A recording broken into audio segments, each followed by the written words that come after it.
All right, music fans, welcome back.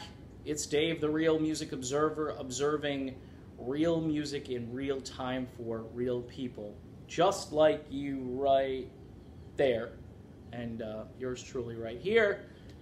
Would Journey have been a success if Steve Perry never joined the band? In other words, if the record label was happy and Herbie Herbert was happy back in the day with those first 3 Journey albums and that particular trajectory of where the band was going, what if the record label was more patient and more enduring, much like Warner Brothers had been with the Grateful Dead? Now, the Grateful Dead had some minor rock radio hits, whereas Journey had not had those particular successes. They were trying. They were releasing singles that weren't going anywhere. To Play Some Music, I remember, from their debut album, was released as a single. Did not go anywhere. Here's the deal, though. You've got 4 of the finest musicians on planet Earth occupying Journey.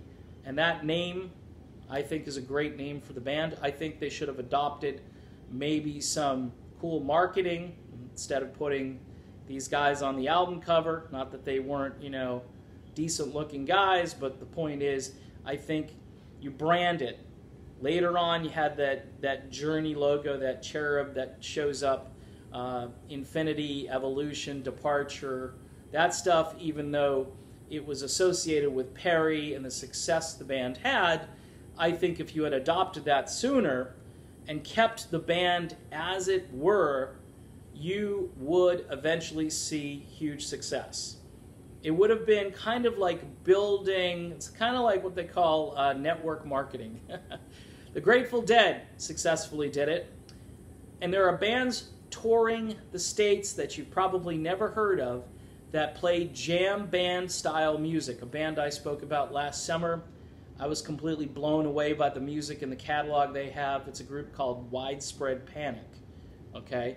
Now, they have some great guitar players in these groups. Government Mule is another one.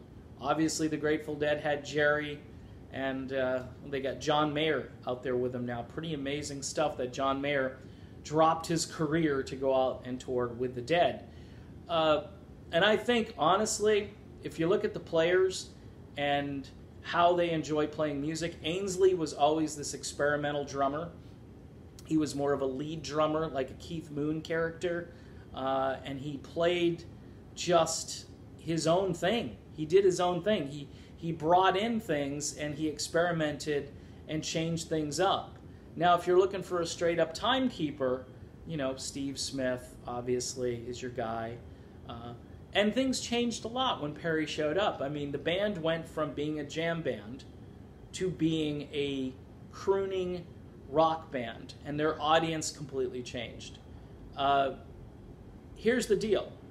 It doesn't matter if the audience changes. Are they still paying for the tickets? Are they eventually going to drop some money for an album? Okay? I think it would have been inevitable. Now, the 80s, though, represented a challenge for Journey if they had stayed the same. Because there were a lot of bands, and the Grateful Dead took a big pause, took a big break. They fine-tuned their sound a little bit, and they came out with 2 albums that did extraordinarily well. Touch of Grey hit the top 40. I think you would have seen something like that eventually happen with Journey. Now, you've got these great players, and they want to play music, all right? They don't want to become a crooning rock band, according to all these videos.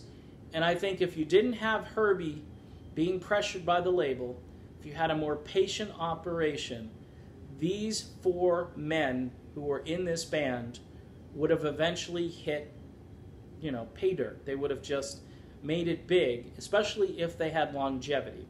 They wouldn't have had to follow all the trends of the 1980s either. I think they could have continued being themselves. I think maybe you bring in some of those keyboard sounds like the Dead did and other bands that were going through the 80s and pass through and come out the other side. But then grunge comes along, and I think you're still viable because you get out there and you play authentic, real, somewhat more melodic, interesting music. And today, like I say, the whole jam band thing is a huge industry. And when you think about it, nobody is really selling that many albums anymore when they release them because of all the downloading and all the stuff that's going on. But people are still selling concert tickets. Jimmy Buffett, all right, had a handful of radio hits, but really just kept putting albums out. I mean, MCA, even though they were a graveyard for a lot of artists, they were really patient with Buffett because they knew eventually it was going to pay dividends. And some of his albums have done okay, but it was this huge catalog, and people went back to get the catalog later on. They would attend a Buffett concert, and then they'd go back and find that one song on this one album.